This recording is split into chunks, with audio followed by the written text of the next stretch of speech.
diagonal tunnel. At its most basic, it's very similar. You're just changing directions as you go, once left, once right. This is very useful since sometimes you'll encounter enemies in a diagonal direction, so just change directions and move, but make sure to stay safe from the storm. Now we talked about how you're exposed from your sides. In both versions, you can add walls to either side, or both left and right, or even in front as well.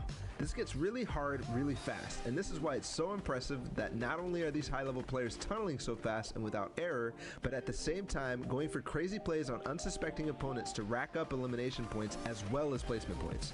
It's a lot to take in, and oftentimes they do things so fast that you can't even keep up. Watching players like Cease, Bizzle, Mongrel, Benji Fishy, and all the players playing in the Fortnite World Cup Online Open play from their tunnels can be jaw-dropping. So there you have it, tunneling. One of the most important skills in competitive Fortnite. It's pretty simple at its core, but at the high pace of these congested endgames, it gets complicated. That means you need to practice, and make sure to hop in creative mode and do just that. You can practice it in the open on your own island, or use one of the many amazing pre-built training courses that creators have made. This was BallaTW, and we'll see you in game.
Welcome back, ladies and gentlemen, boys and girls, Jonesies, Bonesies, and everyone in between.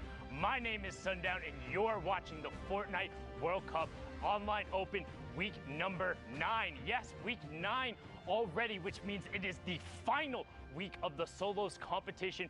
We have already seen Europe, Oceania, Asia, and now Brazil wrap up. We're going to get into the final moments of NA East, and I'm going to need some amazing casters to bring us to the conclusion. It's going to be Dr. Lupo and Zika Miss Prime. Gentlemen, take us away. You'd think after long enough, walking out from the same section would lose its pizzazz, but it's true, it's not the case. Still feels good every time. Zeke, welcome. We get to finish NA East, dude. It's the craziest region in terms of big names. Sure. I'm still just baffled that the Sundown called me an amazing caster. I mean, with an accolade like that, what else do I need? Let's hop into these games as amazing casters would.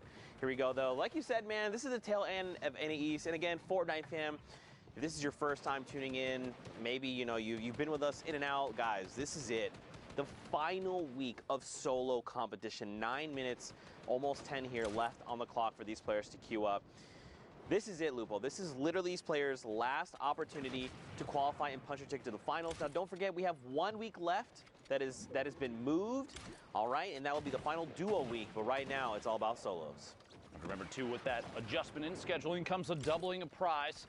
$2 million on the line this week and the following week, that final week, the 20th and the 21st, in case you're checking your calendars.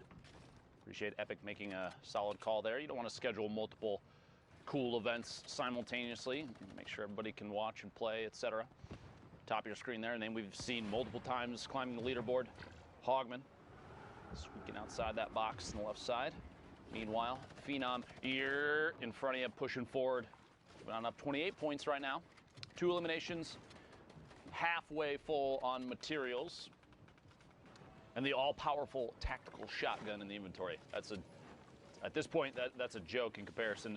Honestly, so many people, especially in competitive, favor the combat shotgun because its ability to hit at range favors accuracy.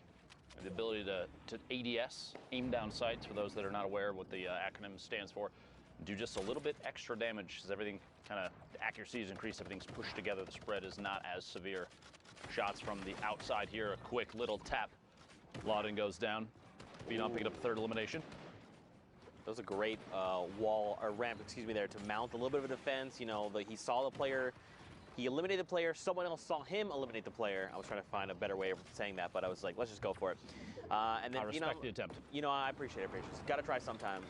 You know what's crazy? I think this is the first time we're seeing Sunny Steps today as one of these final ending zones. Now, don't forget, guys, top 25 is that placement threshold. 15, 5 is the victory out, or all the additional ones as well.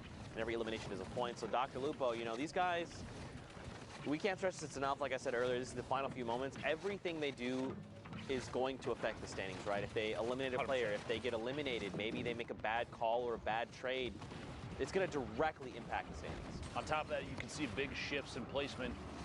Might come down to the point where some player may or may not qualify because of a single mistake. 1v1 that's lost, that kind of situation. Red Sprite on the outside. Graska finding 2 eliminations. The second the follow through is on tilt. Pushing up the ramp here. We're in the top 25 now. Placement points going out for everybody. 41 points. Enough to put Graska closer to the top 10. Love to see that. Campfire down to probably the only time that might be this safe. Even then, not very safe. It's multiple players. Applying pressure, shots squeaking through the walls. Graska's forced to turbo build. Try and save himself and a chance to heal up on that. Campfire, he saw High Sky rotating next to Graska. Making it out just barely by a hair. 52 HP is enough for a combat shot out of midair to cause Graska to have to go back to the lobby. 52 builds left and both minis popped. 102 HP, just kidding. 152, maybe 200 in a second here. We'll see. Graska trying to find another elim. Quick edit back down into his own build. Pushing forward in the outside rotation in front of his opponent's box. Owning as many of the surfaces as possible. Really, really solid heads-up play there. Phenom out by the storm because of damage dealt just moments ago. Top 15, top 13 now as Graska picks up more placement points and the eliminations from the previous opponents. Now, don't forget, Dopai is up above him. Down below is Shaz. And look here on the lowest ground, players being eliminated. High Sky there as well. And look at the rift, just sending players into the sky. So now Graska's not on the highest ground tarp, so he's got to make a decision. You know, the guy on the top, Dopai, is going to be looking up because anyone could try and potentially contest high ground. So now he's probably going to turn his attention down below. He could go for the contest and try to, like, overtake high ground. But right now, man, again, like, when every single interaction matters, it's better to just wait it out. Try and get those placement points 100%. first, and then go for elims, right? Seeing a slightly lower average score right now. Everybody in here, Statsy goes down. All right. Luxury on the outside. Quick push there from Graska. E11 feeling real good about their recruitment right now. We've said that about Ghost, FaZe, and a number of other teams in the past, but right now, Graska definitely putting on a good show. E11 doing an excellent job, feeling good about all their players. Oh, look at that. Up on the high ground, Graska goes for the contest, and he overtakes, man, words, what's going on with me today? Overtakes Dopai up on the high ground, and look at this dude. He's dropped into critical HP. He's just got to bail on the entire situation. It's like, Graska, my bad, man. I didn't know it was your high ground. Sorry about that. Good to go now. Almost here. Top 5, Lupo getting close. 80 damage there. Graska looking to follow through. See if we can pick up an elimination. Going to double layer above. You want to keep ownership of as many surfaces above as players are rotating. Look at that shot. That's exactly why. Takes ownership of the ceiling. Quick edit. Shaz goes down. 4 players remaining. 8 elims right now for Graska. Big game. Victory Royale or not. We'll see here in a second. Dopey on the ultimate low ground. 30 HP, it looks like. Trick and Nyko King fighting it out. The same tarp, the same box. Nyko King drops out just before getting the elim and actually goes down himself. Trick going down to Graska. It's a 1v1 with Dopey with no builds, 29 HP. Here we go. The shots from above. Constant pressure is all it's going to take, as this is Graska's game to win. Imagine a loss right now. Yeah, right. It couldn't be me. And Graska takes it home.